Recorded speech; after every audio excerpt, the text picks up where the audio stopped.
नमस्कार मित्रांनो, मी माधव सुरवसे.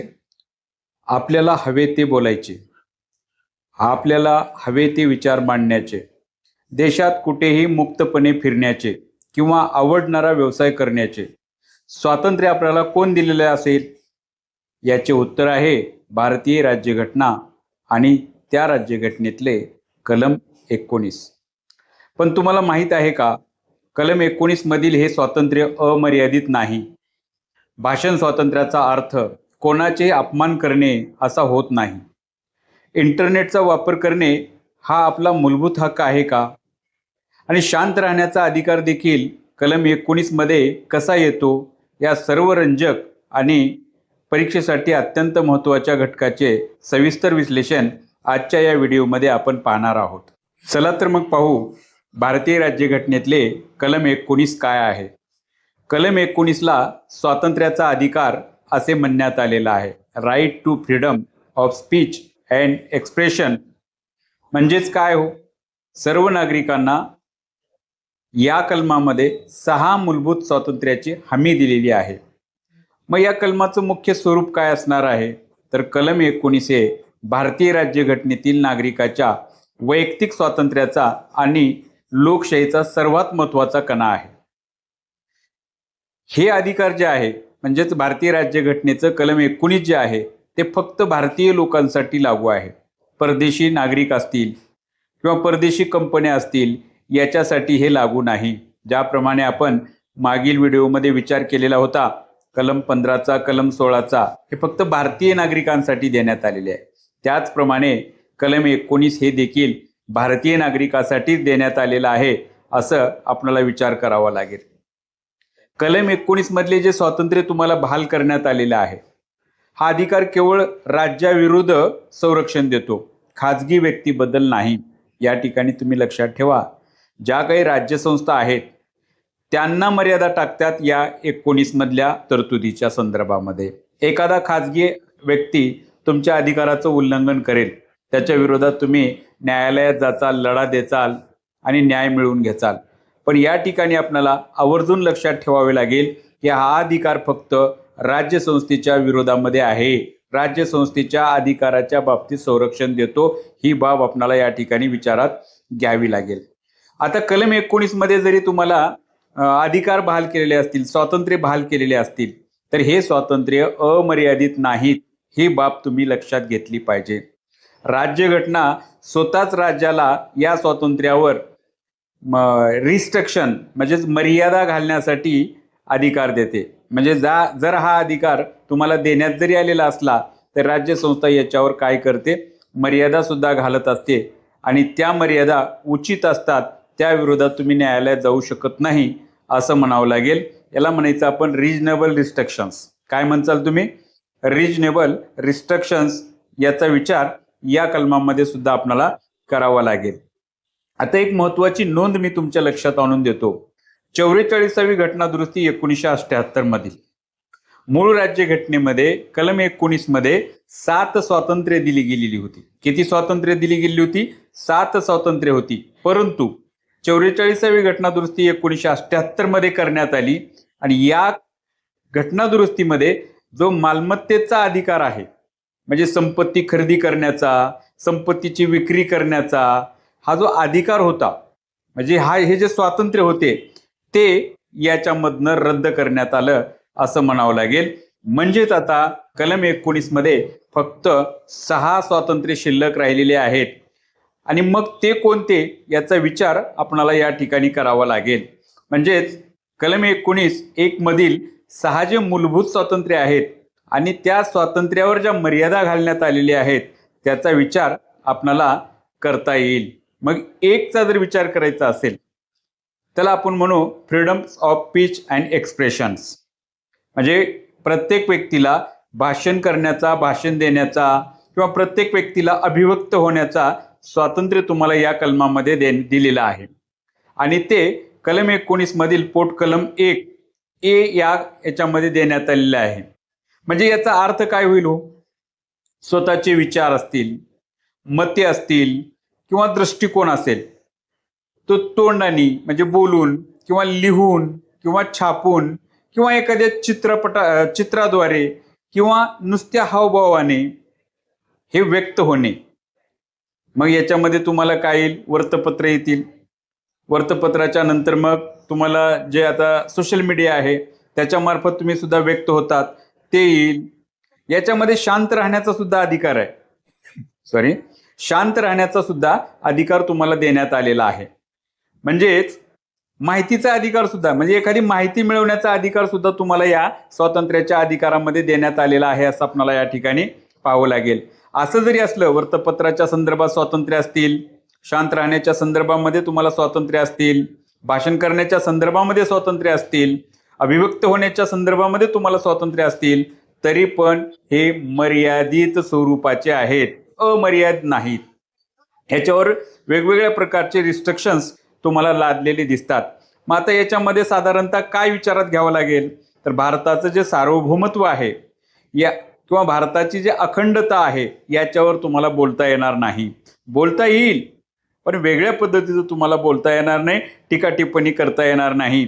त्याचबरोबर राज्याची सुरक्षितता आहे, राज्याच्या संदर्भामध्ये ज्या सुरक्षितेचे नियम लावून देण्यात आलेले आहेत त्या नियमाच्या विरोधात तुम्ही बोलू शकणार नाही.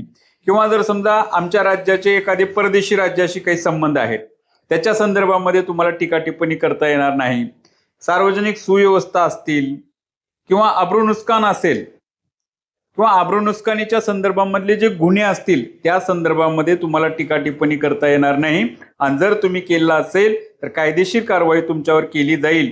म्हणजे जर तुम्हाला भाषण आणि अभिव्यक्तीचा स्वातंत्र्य बहाल केलेला जरी असला तर त्याच्यावर तुम्हाला मर्यादा टाकलेल्या दिसतात असं म्हणावे लागेल. दुसरा जो अधिकार आहे तो म्हणजे शांततापूर्ण व विनाशस्त्र एकत्र जमण्याचा अधिकार, फ्रीडम्स ऑफ असेंब्ली. शांततापूर्ण म्हणजे शांततापूर्वक तुम्ही एका ठिकाणी जमू शकता आणि तेही कसं, विनाशस्त्र असलं पाहिजे. म्हणजे याचा अर्थ जर आपल्याला पाहायचा असेल तर कलम 19 पोट कलम 1 मधील बी मध्ये याचा उल्लेख करण्यात आलेला आहे. कोणत्याही नागरिकाला विनाशस्त्र आणि शांततापूर्ण मार्गाने सार्वजनिक सभा मिरवणुका आयोजित करण्याचा हक्क देण्यात आलेला आहे. आता तुम्हाला सभा घेण्याचा अधिकार आहे, मिरवणुका काढण्याचा अधिकार आहे. म्हणजे तो काही असा अमर्यादित स्वरूपाचा नाही, याच्यावर सुद्धा रिजनेबल रिस्ट्रिक्शन्स दाखल करण्यात आलेले आहेत, मर्यादा घालण्यात आलेल्या आहेत. आणि त्या कोणत्या याचा जर विचार करायचा असेल तर सार्वजनिक सुव्यवस्था आहे ती तुम्हाला बिघडवता येणार नाही. भारताचे सार्वभौमत्व अखंडता आहे ती तुम्हाला नष्ट करता येणार नाही. म्हणजे भारताच्या सार्वभौमत्वता अखंडतेच्या विरोधात तुम्हाला हिंसक आंदोलन करता येणार नाहीत. त्याचबरोबर एखाद्या शस्त्राचा किंवा एखाद्या बाबीचा आधार घेऊन तुम्हाला संप करण्याचा अधिकार देण्यात आलेला नाही. जरी समाजामध्ये संप मोठ्या प्रमाणात करण्यात आलेले असले तरी संपाचा अधिकार तुम्हाला मात्र या कलमामध्ये देण्यात आलेला नाही. म्हणजे CRPCचं कलम 144 जे रिस्ट्रिक्शन दाखल करतात त्याचा उल्लेख आपल्याला या ठिकाणी करावा लागेल. आता तिसरं स्वातंत्र्य पहा, संघटना किंवा संस्था स्थापन करण्याचा स्वातंत्र्य, फ्रीडम्स ऑफ असोसिएशन्स. म्हणजे कलम 19 पोट कलम 1C मध्ये याचा उल्लेख करण्यात आलेला आहे.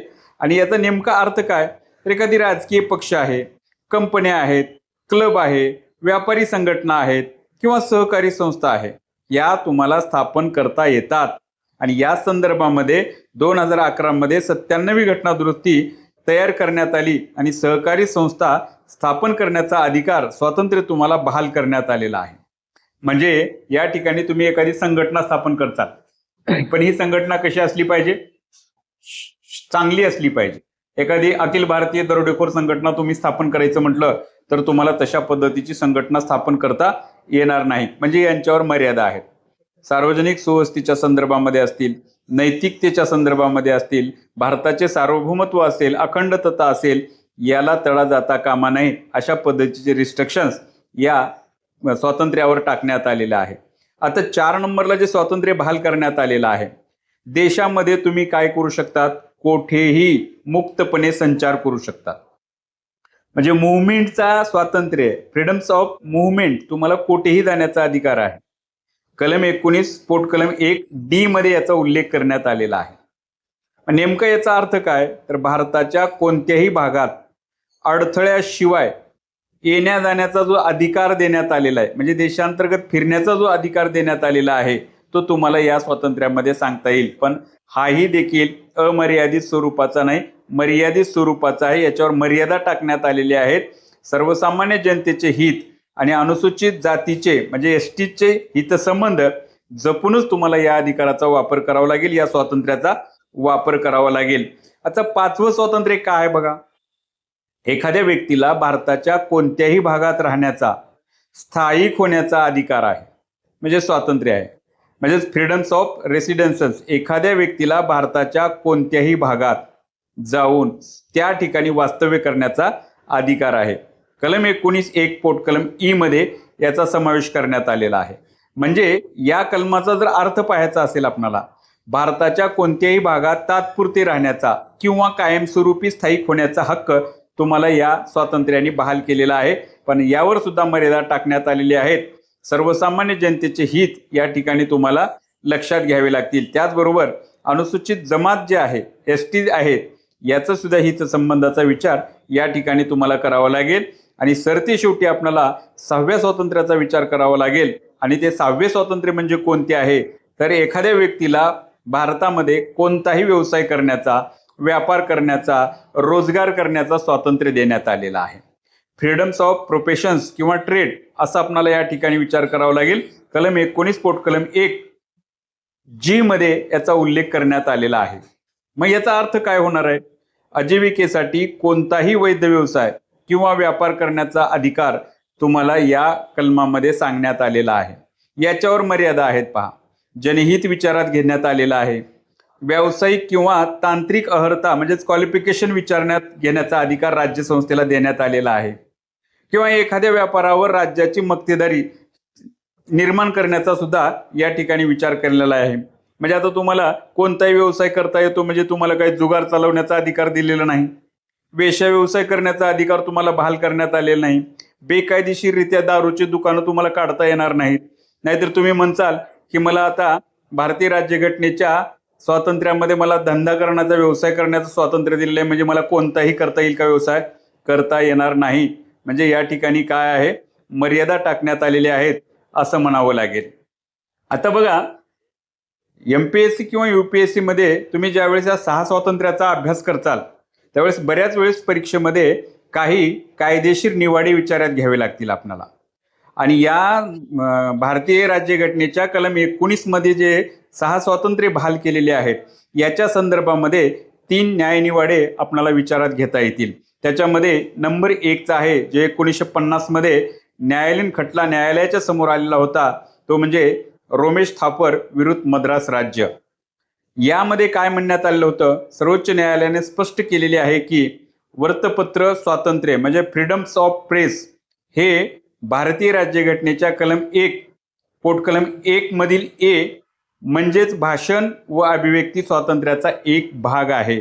म्हणजे पूर्वी असं समाजामध्ये विचार करण्यात आला की वृत्तपत्राला ह्या कलम लागू नयेत, पण न्यायालयाने या रमेश थोपर केसमध्ये अगदी स्पष्ट सांगितलेलं आहे की भारतामधले जे काही वर्तमानपत्र आहेत ते याच स्वातंत्र्याचा भाग आहेत. म्हणजे घटनेच्या कलम 19 मधील स्वातंत्र्याचा भाग होतील असा न्यायनिवाडा या रोमेश थोपर विरुद्ध मद्रास राज्यामध्ये सर्वोच्च न्यायालयाने केलेला आहे. त्याचबरोबर दुसऱ्या एका न्यायनिवाड्याचा आपण विचार करू की नॅशनल अँथेम केसच्या संदर्भामध्ये. म्हणजेच केरळ राज्यामध्ये ही केस 1986 मध्ये तयार झालेली होती. समजा एखादी व्यक्ती आहे, राष्ट्रगीत सुरू आहे, आणि राष्ट्रगीत सुरू असताना तो फक्त शांत उभा राहिलेला आहे. ते राष्ट्रगीत म्हणू शकत नाही किंवा म्हणतच नाही.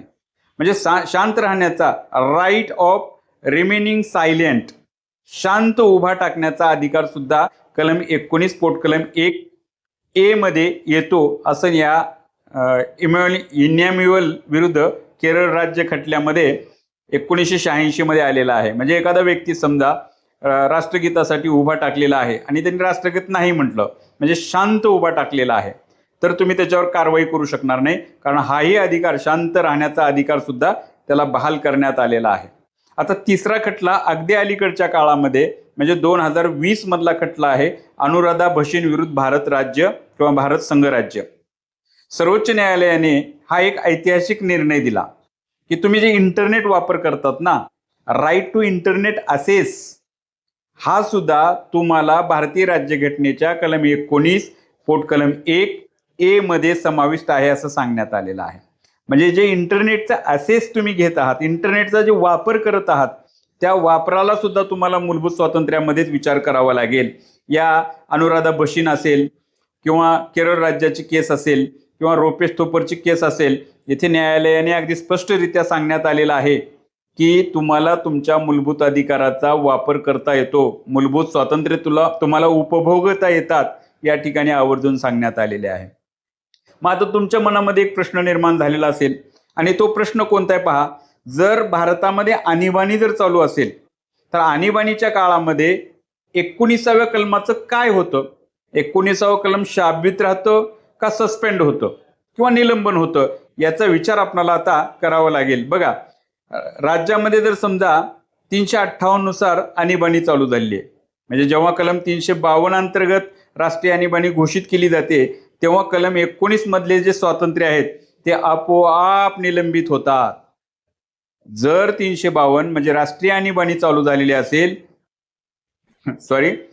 तर तुम्हाला जे 19ने 6 स्वातंत्र्य दिलेले आहेत ते ऑटोमॅटिकली निलंबित होतात. हे या ठिकाणी विचार करावा लागेल. 44वी घटना दुरुस्ती 1978 मध्ये करण्यात आली आणि जर राष्ट्रीय आणीबाणी जर युद्ध, वार किंवा परकीय आक्रमण, एक्सटर्नल अग्रेशन्स या कारणावरून जर लागलेली असेल तरच 19 कलम निलंबित होते. नंतर राष्ट्रपती आणि पंतप्रधान एकत्र होतील, आणीबाणी घोषित करतील आणि जनतेचे जे मूलभूत 6 स्वातंत्र्य ते काढून घेतील, असं तुम्हाला करता येणार नाही. ही आणीबाणी कोणत्या कारणाने असली पाहिजे? युद्ध असली पाहिजे किंवा परकीय आक्रमण, या दोनच कारणाने असले आहेत तरच तुम्हाला 19 मधले जे अधिकार आहेत ते निलंबित करता येतात. जर आणीबाणी सशस्त्र बंडखोरी म्हणजे भारतातल्या भारतामध्ये मधल्या तरतुदीमुळे या कारणास्तव जर लागलेली असेल तर 19 निलंब होत नाही. म्हणजे बघा, राष्ट्रीय आणीबाणी लावण्यासाठी जे 3 कारणे वापरली जातात, युद्ध आहे, अंतर्गत बंडाळी आहे किंवा सशस्त्र बंडखोरी आहे. या सशस्त्र बंडखोरीनं जर तुमच्यात आणीबाणी जर लागू झालेली असेल तर मात्र या ठिकाणी तुमच्या 19 मधले अधिकार किंवा स्वातंत्र्य निलंबित होत नाहीत. हे तुम्हाला या ठिकाणी लक्षात ठेवावं लागेल. म्हणजे बघा, आपण जे 6 मूलभूत स्वातंत्र्य पाहिले ते केवळ फक्त भारतीय नागरिकासाठी. तुम्हाला आता काही मी कीवर्ड्स सांगेन जे की तुम्हाला परीक्षेच्या दृष्टिकोनातून अतिशय महत्त्वाचे आहेत. जे हे 6 मूलभूत स्वातंत्र्य देण्यात आले ते केवळ भारतीय नागरिकांसाठी देण्यात आलेले आहेत. जे 7वा स्वातंत्र्य होता मालमत्तेचा हक, ते 44वी घटना दुरुस्ती 1978 मध्ये करण्यात आली आणि त्याने तो रद्द करण्यात आला. आता तो अधिकार भारतीय राज्यघटनेच्या 301 कलमामध्ये कायदेशीर अधिकार म्हणून समाविष्ट करण्यात आलेला आहे. त्याचबरोबर सहकारी संस्थेच्या संदर्भामध्ये एक घटना दुरुस्ती करण्यात आली जी की 2011 मध्ये करण्यात आली आणि 97वी घटना दुरुस्ती तयार करण्यात आली आणि सहकारी संस्था स्थापन करण्याचा अधिकार भारतातल्या प्रत्येक नागरिकाला देण्यात आलेला आहे असं म्हणावं लागेल. त्याचबरोबर कलम 19(2) असतील, 3 असतील, 4 असतील, 5 असतील, याच्यावर काय रिजनेबल रिस्ट्रिक्शन्स सांगण्यात आले आहेत, म्हणजे मर्यादा घालण्यात आलेली आहेत. आणि जर समजा आणीबाणी जर चालू झालेली असेल तर आणीबाणीच्या काळामध्ये मूलभूत अधिकाराचं किंवा या कलम 19चं काय होतं याची माहिती आपण या ठिकाणी घेतलेली आहे. मित्रांनो, कलम 19 हे केवळ एका नागरिकाचे स्वातंत्र्य नसून ते आपल्या जिवंत लोकशाहीचे प्रतीक आहे. पण राज्यघटनेने दिलेल्या स्वातंत्र्याचा वापर करताना आपले स्वातंत्र्य तिथे संपते जिथे दुसऱ्याच्या स्वातंत्र्याची सीमा सुरू होते. म्हणजे तुम्हाला या कलमाचा वापर करत असताना दुसऱ्याच्या स्वातंत्र्याचा किंवा दुसऱ्याच्या स्वातंत्र्य उपभोगाचा सुद्धा विचार करायचा आहे, हे भान ठेवणे तितकेच गरजेचे आहे. म्हणजे आपल्या स्वातंत्र्याचा वापर करत असताना दुसऱ्याच्या स्वातंत्र्यावर गदा येऊ नये याचा विचार या ठिकाणी करावा लागेल. आजच्या या लेक्चरच्या जर PDF नोट्स आणि महत्त्वाच्या अपडेटसाठी आपलं जे टेलिग्राम चॅनल आहे माधव सुरवसे, त्या टेलिग्राम चॅनलला जावा आणि या संदर्भात ज्या PDF नोट्स असतील त्या तुम्हाला मी तिथं उपलब्ध करून दिलेली आहे. किंवा माझ्या जे टेलिग्राम चॅनलची जे लिंक आहे ती लिंक मी माझ्या डिस्क्रिप्शनमध्ये लावलेली आहे, तिथे जाऊन सुद्धा तुम्ही त्याला भेट देऊ शकता. जर तुमचे काही प्रश्न किंवा शंका असतील तर कॉमेंट्स बॉक्समध्ये नक्की विचारा, मी त्याचे उत्तर नक्की देईन. चॅनेलवर जर तुम्ही नवीन असाल तर माझं जे माधव सुरवसे नावाचं चॅनल आहे या चॅनलला सबस्क्राईब करायला विसरू नका. भेटूया पुढच्या भागात. जय हिंद, जय भारत.